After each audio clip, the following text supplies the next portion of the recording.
provee, nada nos falta, todo provee, grande es su fidelidad. Gracias por darnos la fuerza, Señor, para el trabajo, por darnos la sabiduría e inteligencia también. Señor, todo lo que tenemos le pertenece a Dios. Y de esa forma ponemos, Señor, nuestros recursos a su disposición, nuestro tiempo para honrarle a Dios. Señor, bendiga, Señor, la labor de cada uno de mis hermanos, bendiga a nuestras familias, Señor. Gracias por todo lo que nos da en Cristo Jesús. Amén. Vamos a buscar la lectura de hoy, si les parece bien. Juan capítulo 9.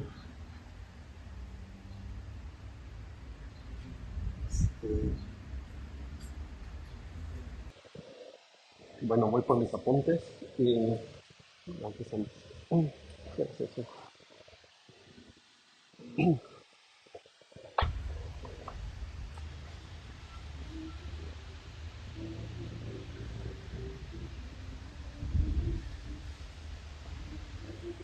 Vemos en este capítulo, hoy vamos a iniciar un nuevo capítulo, ¿no? El capítulo 9, y vemos un milagro, ¿no?, grande de Dios en la vida de una persona. Fíjense cómo el Señor, estábamos viendo en el capítulo anterior, que si se acuerdan, había esta discusión con los judíos, nos dice Juan, que Él declaró: yo soy la luz del mundo. Lo vemos ahí en Juan capítulo 8, desde el versículo 2. Y vemos esa declaración que Él hace, ¿no?, acerca de sí mismo. Yo soy del Señor. Él dijo: yo soy. Jesús les habló otra vez diciendo: yo soy la luz del mundo. El que me sigue no andará en tinieblas, sino que tendrá la luz de la vida. Entonces los fariseos le dijeron: tú das testimonio de ti mismo, tu testimonio no es verdadero. Entonces vemos esa confrontación. Él declara que Él es la luz, y los fariseos, no los judíos, los religiosos, llegan diciendo: es que tú lo que tú dices no es verdad. Todos lo están acusando de dar falso testimonio. Tremendo. Y entonces Él sigue haciendo estas declaraciones, ¿no?, acerca de Él, y todavía los confronta, les dice: no, ustedes realmente, Dios no es su padre, ¿no? Veíamos, ¿no? Y les dijo: ustedes son de su padre, el diablo, porque quieren hacer las obras de su padre. Vemos que ellos se enojan tanto, ¿no?, que empiezan a insultarlo, ¿no?, como vimos hace 8 días. Tú eres un samaritano, le decían, ¿no? Eres un despreciable samaritano, ¿no?, y estás endemoniado, ¿no? Entonces vemos esa situación en la que ellos están ciegos a la verdad y están acusándolo a Él. Y Él les dijo esto: no, yo no tengo demonio, yo al contrario, yo honro a mi Padre y ustedes me deshonran, ¿no? Y cuando Él finalmente declaró: antes de que Abraham fuera, yo soy, ellos dicen, ¿no?, que llegan a ese punto de querer apedrearlo, porque Él declaró que Él era Dios, ¿no? Cuando dijo yo soy, usó el nombre sagrado de Dios, y para ellos eso fue algo muy fuerte de escuchar, pero porque ellos no querían ver lo que tenían enfrente de sus ojos. Ahora vemos cómo el Señor hace un milagro en esta persona. Antes hay un cuento, ¿no?, que dice que pues un hombre iba caminando una vez y que cae en un pozo, ¿no?, y que estando en el pozo empezó a gritar, no podía salir de ese pozo, y dice que pasaba una persona por ahí, y dice, pasó un optimista y le dijo, el hombre estaba gritando, no, ayúdenme, quiero salir de este pozo, y le pasó un optimista y le dijo, no estás tan mal, ¿no?, cree en ti mismo, puedes salir del pozo. Pasó un pesimista y le dijo, qué horror, nunca vas a salir de ese pozo, ¿no? Pasó una persona, un matemático, y le dijo, quiero calcular cómo es que fue que caíste en ese pozo. Luego un periodista y le dijo, yo quiero hacerte una entrevista, ¿no? ¿Cuál es tu experiencia en el pozo? Pasó un filósofo y le dijo, es lógico que hayas caído allá en el pozo. Pasó un legalista y le dijo, mereces estar en ese pozo, solo las personas malas caen en los pozos, ¿no? Finalmente, después de mucho rato, ¿no?, pasó una persona y que lo miró desde arriba, bajó a donde estaba, le preguntó cómo estaba y finalmente lo ayudó a salir del pozo, ¿no? Y ese relato nos muestra cómo a veces frente a la necesidad de las personas, nuestras tendencias humanas son, queremos averiguar por qué está ahí, o juzgarlo, o tener muchas respuestas, ¿no? Alguien que está atravesando una situación de un problema, ¿no? Y queremos a nuestro modo resolver, querer ayudar. Y sin embargo, vamos a ver aquí en este capítulo cómo el Señor, ¿no?, como dice la palabra, sus pensamientos son más altos que los de nosotros, ¿no? Más, como dice, ¿no?, como son más altos los cielos, ¿no? Así son sus pensamientos de Él. Entonces llegamos al capítulo de hoy, cuando después de que lo quieren apedrear, ¿no?, al Señor, y Él se va, ¿no?, de ahí, ¿no? Y nos dice la historia de hoy que iba pasando, ¿no?, posiblemente ahí cerca del templo, porque dice que vieron a un hombre que estaba ahí sentado y estaba mendigando, ¿no? Era un hombre ciego de nacimiento, nos dice la palabra. Entonces, leemos aquí, sus discípulos le preguntaron, Rabí, ¿quién pecó, este o sus padres, para que naciera ciego? Jesús respondió, ni este pecó, ni sus padres, sino que está ciego para que las obras de Dios se manifiesten en él. El 4, nosotros debemos hacer las obras del que me envió mientras es de día. La noche viene cuando nadie puede trabajar.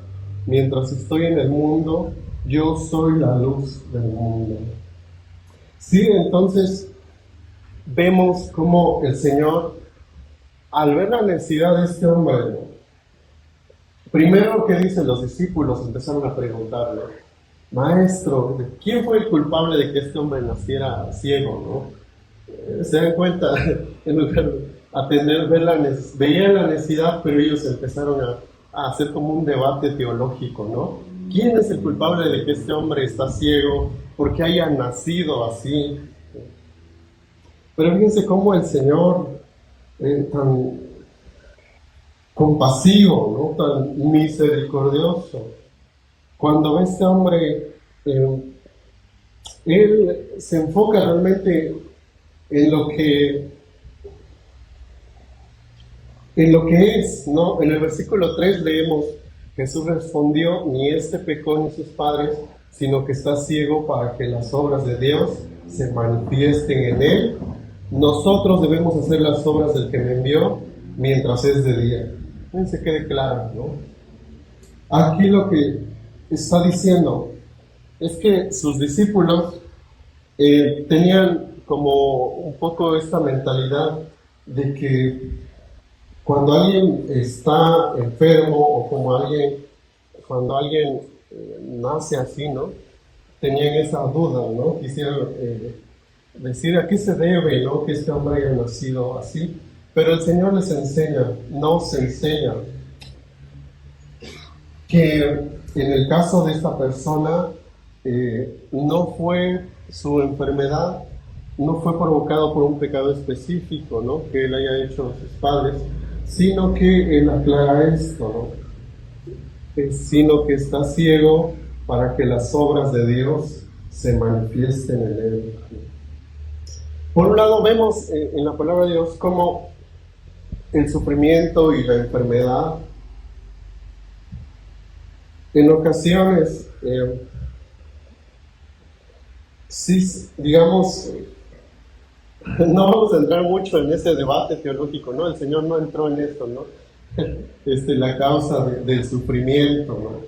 Pero sí podíamos poner a pensar que, como el Señor señaló, ¿no?, aquí en este caso no estamos viendo una consecuencia directa de un pecado específico, sino que el Señor lo que sí les hizo entender, ¿no?, Es que él no estaba diciendo que no, el pecado no ha tenido consecuencias o que la enfermedad no se debe al pecado, porque vivimos, ¿no?, en un mundo caído, ¿no?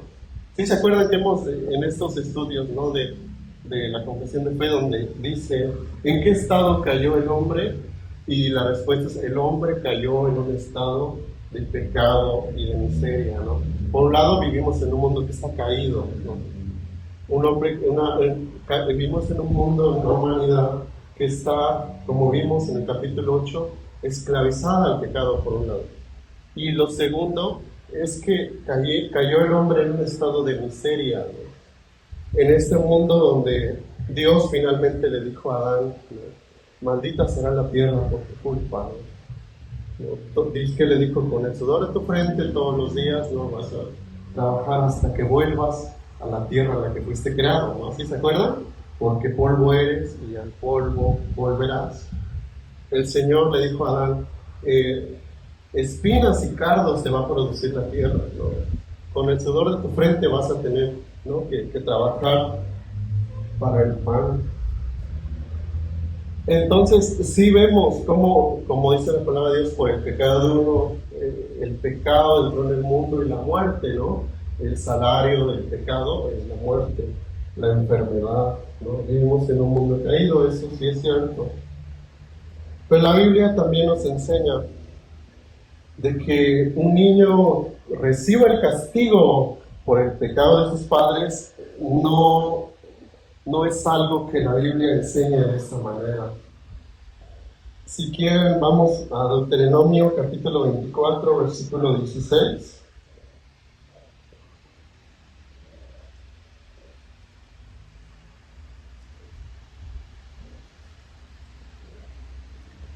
Deuteronomio 24, versículo 16.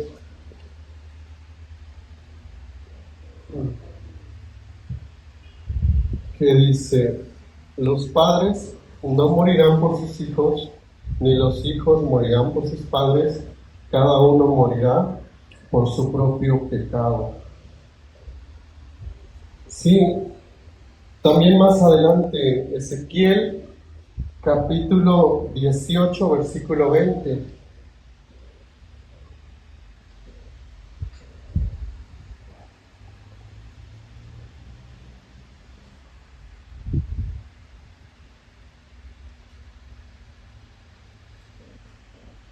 Fíjense desde el 19, esto está declarando Dios.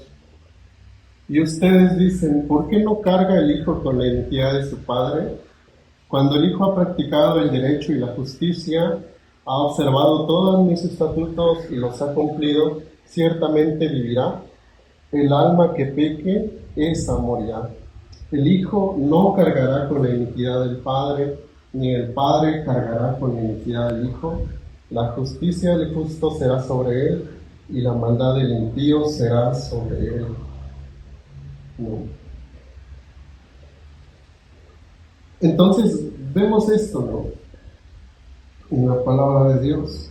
Es cierto que el sufrimiento, la enfermedad, en general en el mundo, sí es a causa de que el pecado entró en el mundo, ¿no? Sin embargo, la palabra de Dios no dice, como acabamos de leer, lo que está diciendo: cada uno morirá por su propio pecado.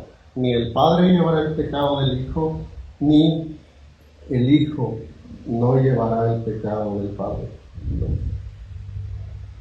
Entonces, y cuando vemos, por ejemplo, cuando vemos ese aspecto, ¿no?, cuando los hijos de Israel se rebelaron contra Dios, y se acuerdan cuando murmuraban, ¿no?, cuando querían agua, cuando querían carne, y el Señor dice que sí se enojó con ellos, ¿no?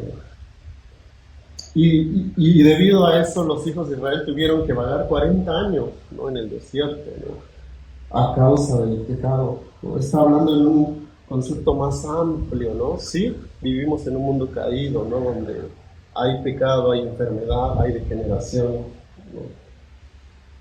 Sin embargo, el Señor nos viene a aclarar aquí en el capítulo 9, ¿no? Ni este pecó ni sus padres, sino que está ciego para que las obras de Dios se manifiesten en él. ¿no? Pero fíjense, les enfoca otra vez a los discípulos. ¿Cuál era lo que sí, el tema importante aquí? Dice aquí, nosotros debemos hacer las obras del que me envió mientras es de día. La noche viene cuando nadie puede trabajar. Mientras estoy en el mundo, yo soy la luz del mundo.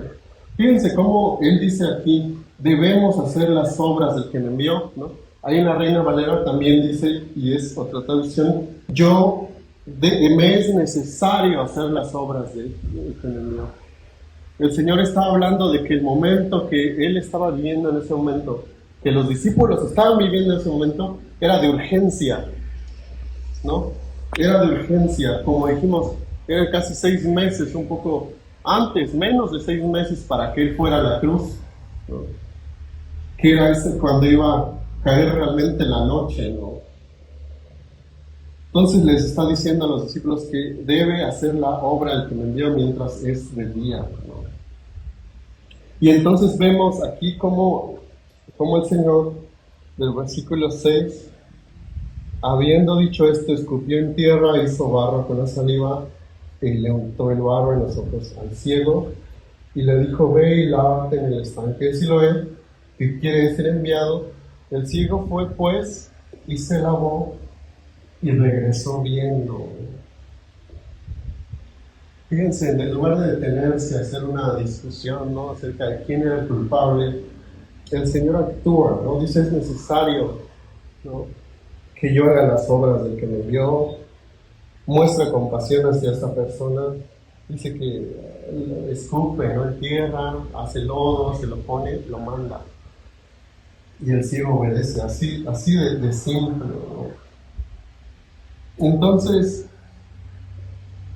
dice el pastor, dijo, ¿no?, Spurgeon, siempre que vean a un hombre en dolor y angustia, la manera de verlo es no culparlo o investigar por qué está ahí, ¿no?, sino decir, aquí hay una oportunidad para el gran amor de Dios. Esta es una ocasión para la manifestación de la gracia y la bondad del Señor, ¿no?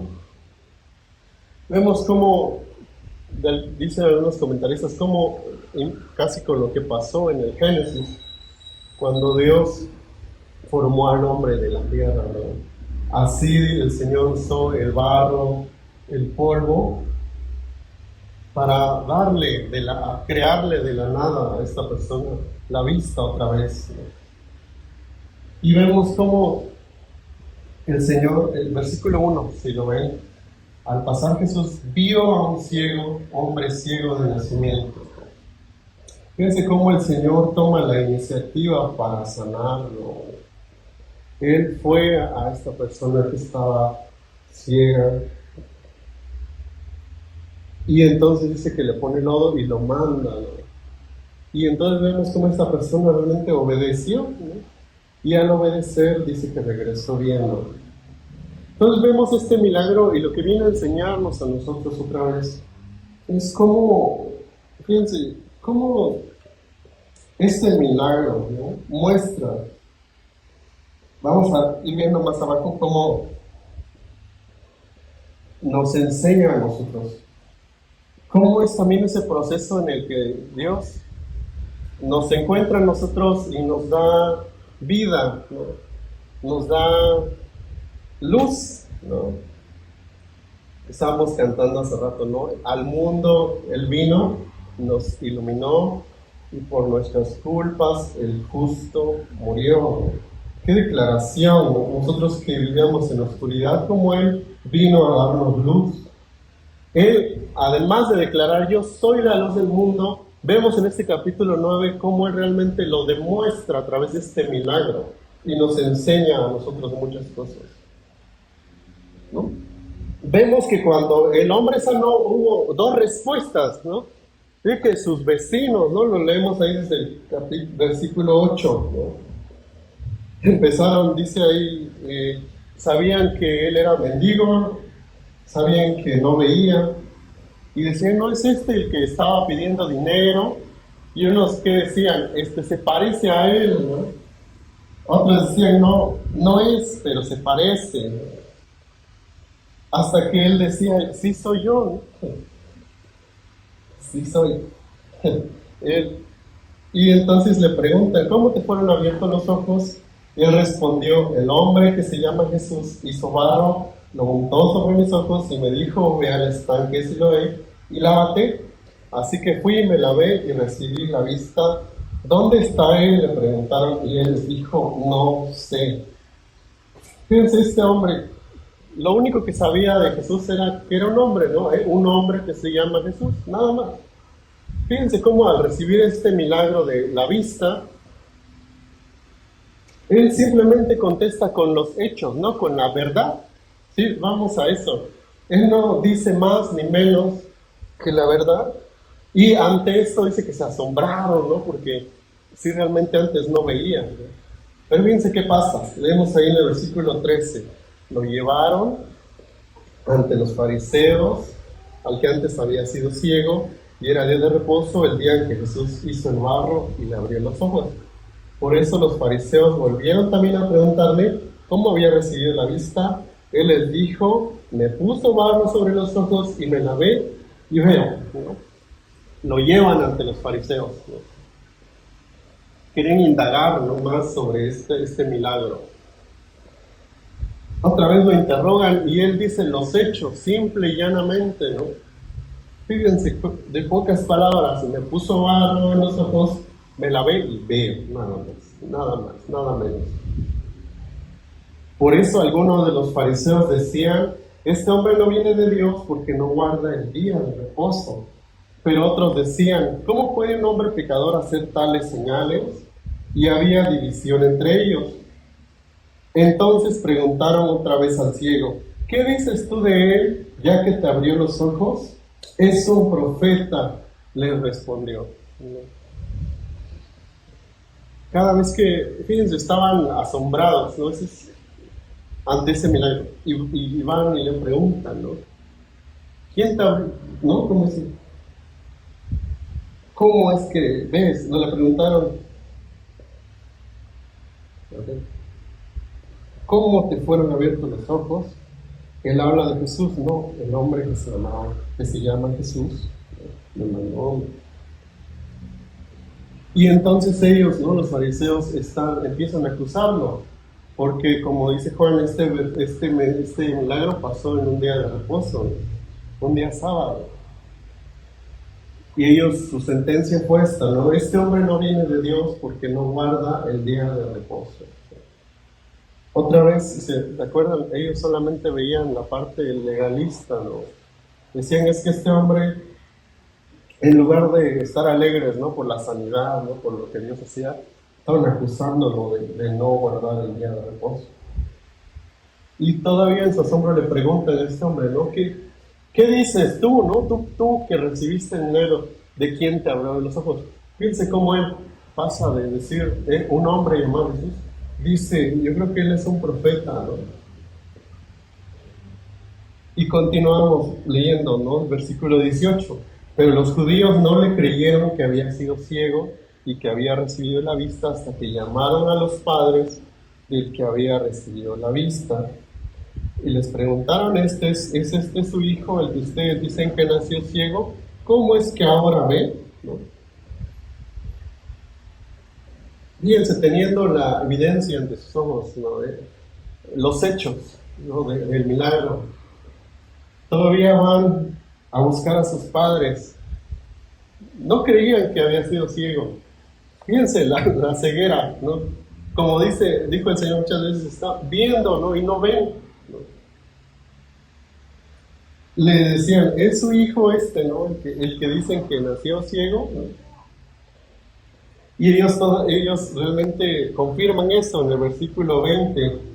Sus padres contestaron, sabemos que ese es nuestro hijo y que nació ciego, pero ¿cómo es que ahora ve? No lo sabemos. ¿O quién le abrió los ojos? No lo sabemos. Pregúntenle a él, ya es mayor de edad, hablará por sí mismo. ¿Por qué hicieron esto? Dice aquí Juan que tenían miedo a los judíos, porque ya los judíos se habían puesto de acuerdo que si alguien confesaba que Jesús era el Cristo, fuera expulsado de la sinagoga, ¿no? Por eso respondieron sus padres, ya es mayor de edad, pregúntenle a él. Ellos estaban dispuestos a expulsar, ¿no?, de la sinagoga a cualquiera que dijera que Cristo era el Mesías, ¿no? Tal era el odio que tenían hacia él. Y teniendo ahí el milagro enfrente de ellos, vemos cómo lo vuelven a llamar otra vez, ¿no? Y le dicen, ¿no?, di la verdad, ¿no?, da gloria a Dios. Nosotros sabemos que ese hombre es pecador. Fíjense. Primero habían dicho, ese hombre no es de Dios porque quebranta la ley. Ahora dicen, ese hombre, ¿no?, con todo desprecio, ¿no?, ese hombre, como, a ver, versículo 24, nosotros sabemos que este hombre es un pecador. Fíjense cómo responde el ciego, ¿no? Él les contestó, bueno, el que había sido ciego, si es pecador no lo sé, una cosa sé, que yo era ciego y ahora veo. Simplemente, ¿no? Está hablando del cambio en su vida. Yo antes no veía, ¿no?, yo nací así, pero ahora veo, ¿no? Era todo lo que sabía del Señor Jesucristo. Y ellos le vuelven a preguntar, ¿qué te hizo? ¿Cómo te abrió los ojos? Él les contestó, ya les dije y no escucharon. ¿Por qué quieren oírlo otra vez? ¿Es que también ustedes quieren hacerse discípulos suyos? Su respuesta, ¿no? ¡Qué valor! Como les dice, ya se los dije, ¿quieren oírlo de nuevo? ¿Por qué necesitan oír otra vez la verdad de los hechos? Les pregunta, ¿ustedes también quieren ser sus discípulos? ¿Sí se dan cuenta? Él ya estaba diciendo, bueno, este hombre es un profeta, más que un profeta, yo quiero ser su discípulo. ¿Ustedes quieren ser sus discípulos también? Entonces, versículo 28, le insultaron y le dijeron, tú eres discípulo de ese hombre, pero nosotros somos discípulos de Moisés. Nosotros sabemos que Dios habló a Moisés, pero en cuanto a este no sabemos de dónde es. El hombre le respondió, pues en esto hay algo asombroso, que ustedes no sepan de dónde es, y sin embargo, a mí me abrió los ojos. Dos respuestas tenemos ahí. Primero, los líderes religiosos, los judíos, que teniendo la evidencia de Cristo, que nadie antes había sanado a un ciego, no lo vemos en la historia, ¿no? Y mucho menos alguien que hubiera nacido ciego. Es lo que dijo el hombre, ¿no? Nunca se escuchó algo así de que alguien, lo leemos, versículo 31. Sabemos que Dios no oye a los pecadores, pero si alguien teme a Dios y hace su voluntad, a este oye. Desde el principio jamás se ha oído decir que alguien abriera los ojos a un ciego de nacimiento. Si éste no viniera de Dios, no podría hacer nada. ¿No? Tremenda declaración. Por un lado, los fariseos que se rehusaban a aceptar la verdad, ya no ni a creerla porque estaba frente a ellos, ¿no? Se rehusaban a reconocer que Jesucristo realmente había sido enviado de Dios. Por otro lado, vemos a esta persona, la que había sido sanada, como primero dice, un hombre llamado Jesús, después dice, bueno, él es un profeta, ¿no? Y ahora dice, sin embargo, esta persona me abrió los ojos. Sabemos que Dios no oye a los pecadores, pero si alguien teme a Dios y hace su voluntad, a este oye. Ustedes no saben de dónde es, pero él ya estaba cada vez más convencido de que este hombre, Jesús, Dios lo había enviado. Dijo, versículo 33, si este no viniera de Dios, no podría hacer nada. Vemos cómo se enfurecen entonces, ¿no? Ellos le respondieron, tú naciste enteramente en pecado y tú nos enseñas a nosotros, y lo echan fuera, ¿no? Cuando él les declara, ¿no?, con audacia lo que Jesús había hecho, ¿cómo les dice? Esto es lo asombroso, ustedes no saben de dónde es. Es como cuando el Señor antes ya les había dicho, ustedes no me conocen a mí, y no conocen a mi Padre que me envió. Así esta persona le está diciendo, ustedes no saben quién es Él, no saben de dónde viene, pero a mí me abrió los ojos. ¿Sí se dan cuenta cómo es la obra que el Señor hace en la vida de las personas? Y cuando podemos, ¿no?, compartir de lo que Dios ha hecho en nuestra vida, simplemente como ese hombre, la pura verdad, ¿no?, llanamente, ¿no? A veces no tenemos que decir muchas cosas como Él. Él decía, simplemente yo antes no veía, yo nací ciego y ahora veo. Fíjense. Y como dice este hombre, teme a Dios, hace la voluntad de Dios. Si no viniera de Dios no podría hacer nada. Y vemos cómo los líderes religiosos lo expulsan, ¿no? Tú eres un pecador desde que naciste, le dicen, ¿no? Eres ciego porque pecaste, pecaron tus padres. ¿Cómo te atreves a enseñarnos a nosotros? Y lo expulsaron. Fíjense qué dos respuestas, ¿no? Y ahora vemos cómo el Señor lo busca. Vemos el versículo 35.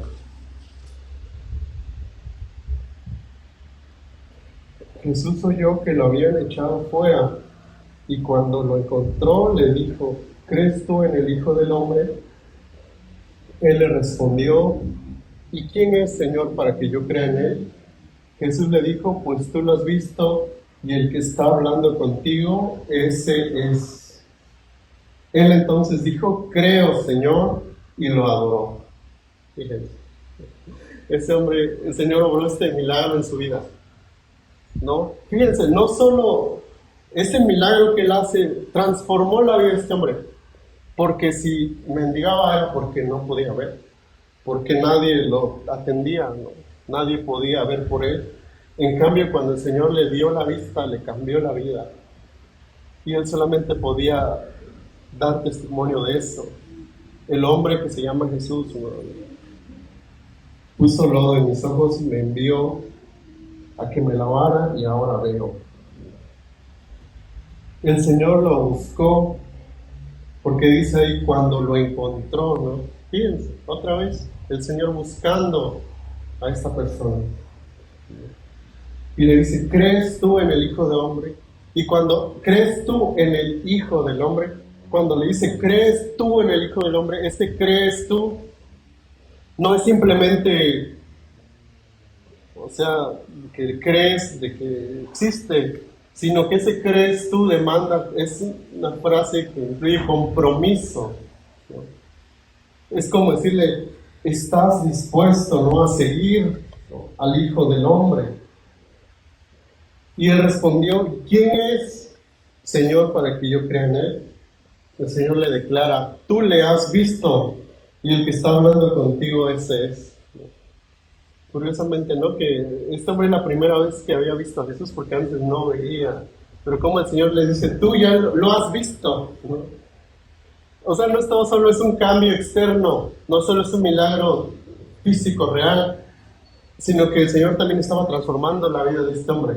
De modo que dice, tú ya has visto al Hijo de Dios, ¿no? Cree en Él, crees en Él. Cuando el hombre dijo, creo, Señor, y otra vez dice, creo, es no nada más de que sí, o sea, creo, sino que en verdad creo. Creo, Señor, y lo adoro. ¿Cómo respondió en adoración? Lo adoró porque Él es Dios. Lo adoró por lo que hizo también en su vida. Entonces el Señor finalmente hace esa declaración. Yo vine a este mundo para juicio, para que los que no ven, vean, y para los que ven, se vuelvan ciegos. ¿Qué declaración hizo ahí, ¿no? Está diciendo que vino a este mundo realmente a traer esa sentencia, ¿no?, a diferenciar entre estos dos grupos. Los que no ven, vean, dice. ¿Sí? Y fíjense, aquí está hablando en estos dos, en ese sentido también es espiritual, ¿no? Para los que ven, se vuelven ciegos. Es idéntico como cuando Él dijo, yo vine, ¿no?, no a buscar a los justos, sino a los pecadores al arrepentimiento. O cuando dijo, los que están sanos no necesitan médico, ¿no? Sino los enfermos.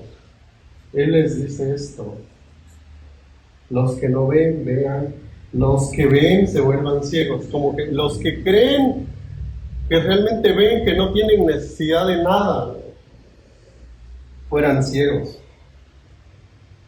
Versículo 40 y 41. Algunos de los fariseos que estaban con él oyeron esto y le dijeron: ¿acaso nosotros también somos ciegos? Jesús les dijo: si ustedes fueran ciegos no tendrían pecado, pero ahora porque dicen vemos, su pecado permanece. ¿Sí? El tema importante es aquí: ¿cómo están estas personas delante de Dios? Los fariseos decían que no necesitaban de Cristo, ¿no? Lo despreciaban, ¿no?, lo insultaban, creían que eran justos, creían que cumplían la ley. Es casi como que ellos decían: nosotros no necesitamos que nadie nos enseñe nada, ¿no? No necesitamos que nadie nos muestre ninguna verdad, no necesitamos ver, porque ya vemos que el Señor les demuestra que realmente no veían espiritualmente, estaban ciegos. El Señor les decía: si ellos se dieran cuenta realmente de su necesidad de ver, el Señor puede darles la vista, ¿no?, puede justificarlos. Pero como ellos declaran que no necesitan nada, ¿no?, que no necesitan que nadie les enseñe nada, el Señor los declara esta sentencia: su pecado permanece. Entonces, a manera de conclusión, en este capítulo vemos la misericordia de Dios, cómo Él refleja realmente la gracia del Padre. Él antes ya había dicho que Él era la luz y la verdad. En este capítulo 9 vemos una demostración de eso, al traer luz a la vida de esa persona que antes no veía. Y cómo la verdad no es, nadie puede refutar la verdad, ¿no? Fíjense. Entonces esa es la historia que tenemos hoy, ¿no? Nos ilustra el proceso de la salvación, cómo los pecadores realmente cuando estamos en Cristo ciegos del pecado, no lo reconocemos, no lo buscamos, a menos que Él nos busque a nosotros, ¿no? Él dice: si Dios no alcanzara a los pecadores ciegos espirituales, nadie se salvaría, ¿no? Y como el ciego se sanó solo cuando obedeció la orden de Jesús, también los pecadores se salvan cuando en humildad y obediencia aceptan la verdad del Evangelio, ¿no? Es la palabra de Dios para hoy, hermanos. Vamos a orar para terminar. Señor, gracias le damos por su palabra, que nos ayuda a reflexionar, Señor, nuestra situación pasada sin Cristo y ahora, para poder dar testimonio del cambio en la vida. Señor, ayúdanos, Señor, que su Espíritu Santo nos ayude, Señor, hacia la madurez espiritual, a compartir, Señor, con otras personas lo que ha hecho en estos días. Pedimos que siga moldeándonos y transformándonos, Señor. Bendiga, Señor, a cada uno de nosotros, a nuestras familias, Señor. Lo pedimos en Cristo Jesús. Amén.